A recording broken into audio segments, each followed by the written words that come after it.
This paper is a sequel to my paper at the 2024 British Silent Film Festival Symposium, which is on my YouTube channel, and which I ended on a cliffhanger. So, to recap, I'm working on a cultural evolution model of how cinemas first emerged in the British Isles, a model based on noticing examples of venues that had a part live, part film programme, either in one evening or across the year, a model in which the first cinemas in the UK were the result of live venues, including music halls and town halls, gradually transitioning over the course of months or even years into 100% film venues.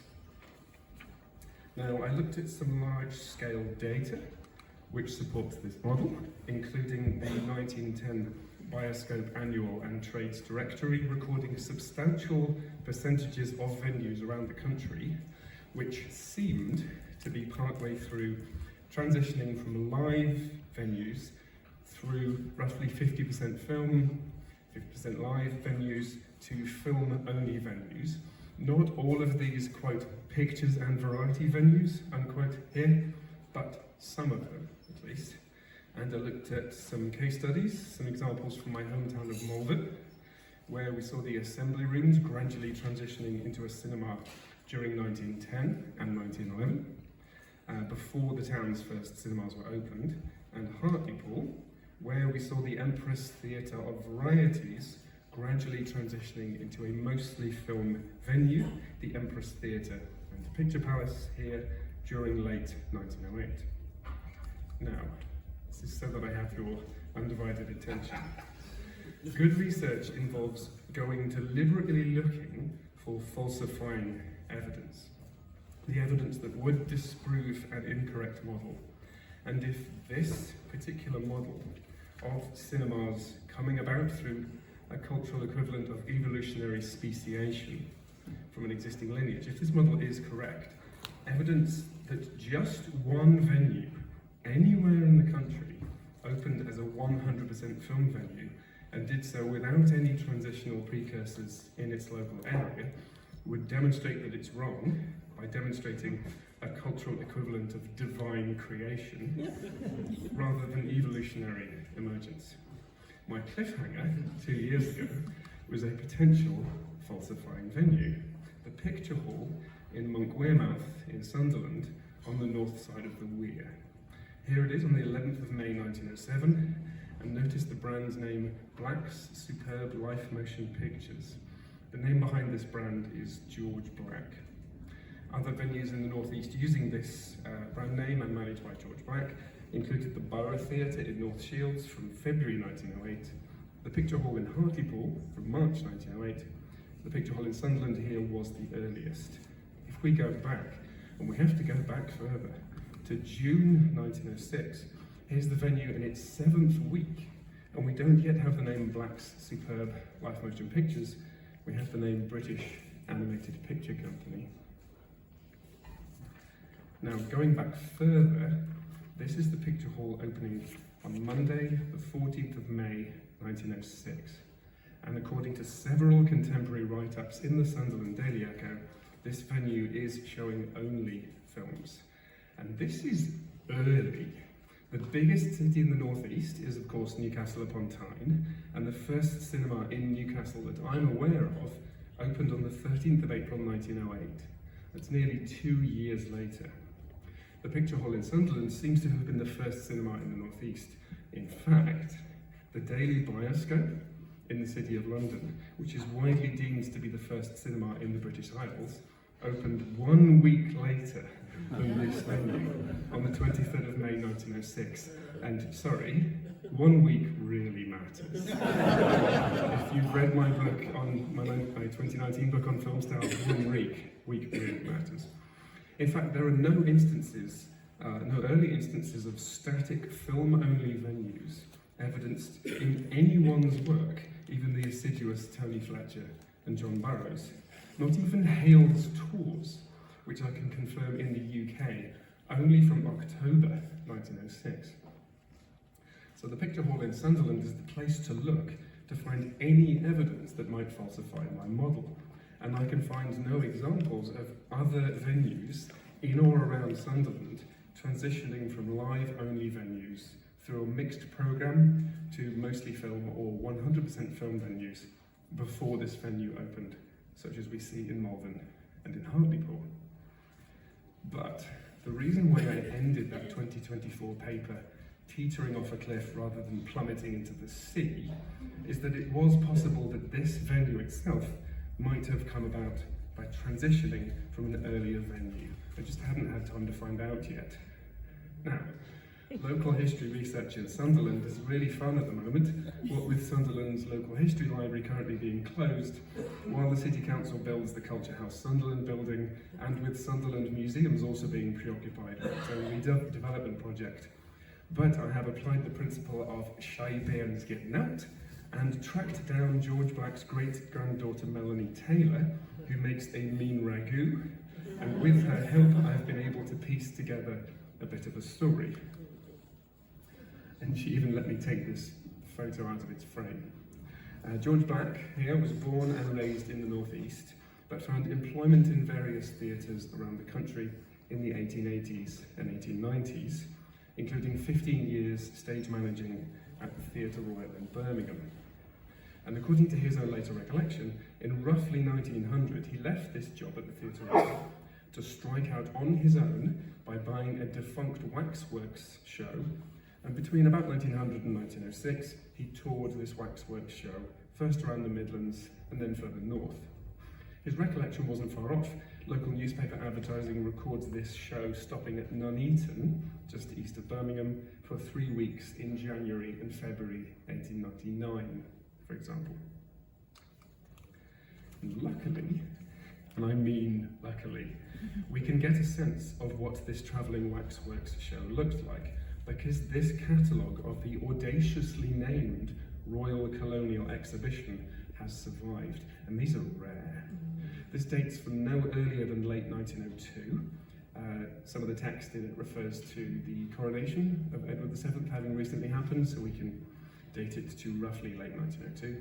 And it describes roughly 40 waxworks figures, roughly 40 torture devices and weapons, about 25 illustrations of torture devices in use, some slot machines, and items 96 to 116 are, quote, 20 living pictures showing the latest stereoscopic pictures. These pictures are changed weekly, unquote. Now, these living pictures might be something other than projected films. The term stereoscopic picture doesn't tell us much because it was a very loose item of vocabulary at the time, meaning anything from pairs of photos viewed through a stereoscope to various types of non-stereoscopic projected photographic images. But there are two pieces of evidence suggesting that this refers specifically to projected films. First, this photo shows the travelling show in Whitby in September 1905, 8 months before the picture hall opened in Sunderland, and that sign there says, quote, animated pictures shown by the bioscope, unquote. That is, these living pictures are definitely projected films. And second, in a 1907 recollection for the Shields Town Crier, Black recorded this period without mentioning the waxworks at all, and only mentioning projecting films, stating that, quote, during my time there, and he's referring to Birmingham in the late 1890s, having seen the first crude display of animated pictures, I realised the future possibilities of the cinematograph. So many people say this in the later recollections. I was prophetic. And managed to secure a machine and gave a display at various towns in the Midlands, unquote. That is, he was definitely recalling projecting films rather than these living pictures being something like a mutoscope, for example. So, even in the period before he opened the picture hall in May 1906, on the 14th of May 1906, George Black was managing a show that was already showing films amongst various older types of entertainment. And this was normal. For example, publicity for Hall's Murriorama in Sunderland in 1903 states that its medley of entertainments includes acrobats, gymnasts, singers, cyclists, musicians, and animated pictures. So when George Black opened the Picture Hall in May 1906, it wasn't a matter of film-only exhibition coming out of nowhere, but a matter of a travelling show that included films settling down in a fixed site and shifting to just showing films.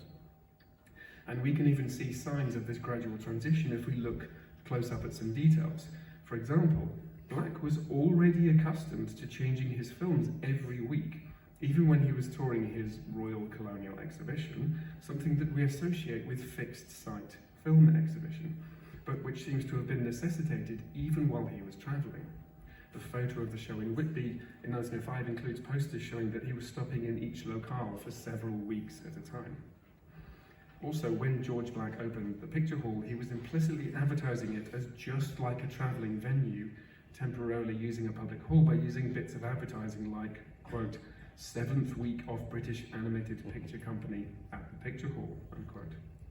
And we definitely see other examples of this phenomenon within the next 5 years, because the various Edwardian era travelling shows described by Vanessa Toulmin disappeared not because their owners couldn't sustain them anymore, but because they found that it was feasible to just settle down in a local venue, like a public hall or an assembly rooms, and turn it into a cinema.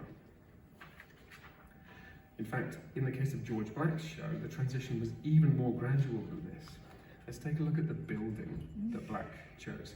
This is it. We're looking north across the River Wear from the south side. That's the Monk Wearmouth Bridge on the left. And just in case you think that that building there looks like a medieval church with a spire, that's the spire of a church that's further away behind it. But the building did have ecclesiastical pedigree. If we look at that location, the corner of Monk Wearmouth Bridge and Bonners Field in the 1897 Ordnance Survey map, here's the building, and if we zoom in, we can see that at least in 1897 the building was a church, specifically St. Stephen's Presbyterian Chapel. Now, the Presbyterian Church sold this building in September 1903.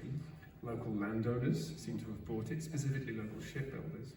And at some point in the next few years, they leased it to George Black.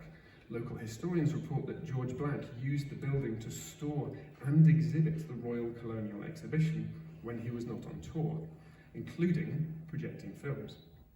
That is, when the Picture Hall opened in May 1906, Black had already partly transitioned from a travelling show to a fixed site show, and already used this building for semi-permanent film exhibition as part of the Royal Colonial Exhibition, such that the transition to the Picture Hall in May 1906 was relatively minor, a shift from an informal, semi-permanent, fixed-site waxwork and film show to a permanent film-only show.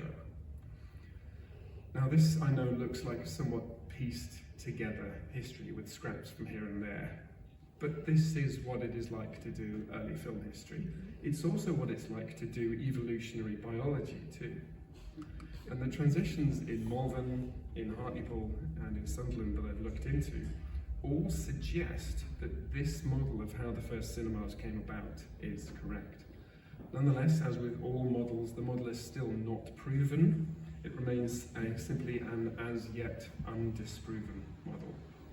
But then so is biological evolution, and that is the best evidence theory in all of biology, with a mountain of evidence behind it that puts it so close to proven as makes no difference. And we scale our confidence in our models according to the evidence. And just to lift the veil for a moment about my confidence, when I wrote the abstract for this paper a few months ago, the only evidence that I had seen was the photo of the Royal Colonial Exhibition in Whitby in 1905, showing that sign that says, quote, animated pictures shown by the bioscope, unquote. I'd spoken with Melanie Taylor on the phone, and she'd said my model sounded about right, and she sent me a photo of that photo and invited me to see all her other papers, which I only did 3 days ago. That is, when I wrote my abstract, I hadn't seen the programme for the Royal Colonial Exhibition or found George Black's account of his own life. I only saw these at Melanie's house on Monday. That is, I was confident enough in this model that I risked doing the majority of the research for the paper just 3 days before giving it. For those of you who... I'm sorry, I'm so sorry, Laura. So for those of you who know me and who know how long I have to spend sitting in archives absorbing massive amounts of data before I will go public on anything, that says a lot about how much evidence I had already seen for this model elsewhere, to which I was scaling my confidence in it. So, what are the implications of this model if the evidence continues to fit it? And there are at least two that spring to mind. First, it means that just as birds are actually dinosaurs, cinemas are actually a modified subset of a larger set that includes music halls, public halls, and travelling shows. The flourishing of the daughter group has been one force in the relative dwindling of the parent group, but even if the parent group were to go entirely extinct, just as all non-avian dinosaurs did, the parent group would survive nonetheless in the form of the modified daughter group.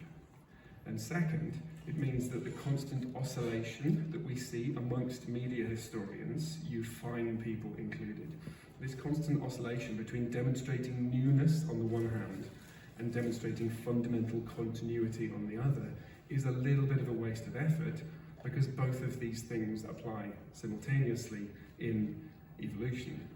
In practice, fundamental continuity, accommodating instances of rapid change within that larger continuity, is the process by which anything emerges that is new.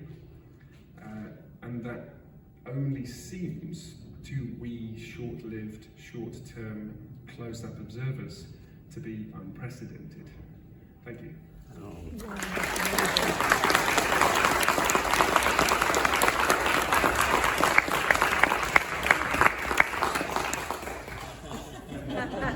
You're welcome. Well done.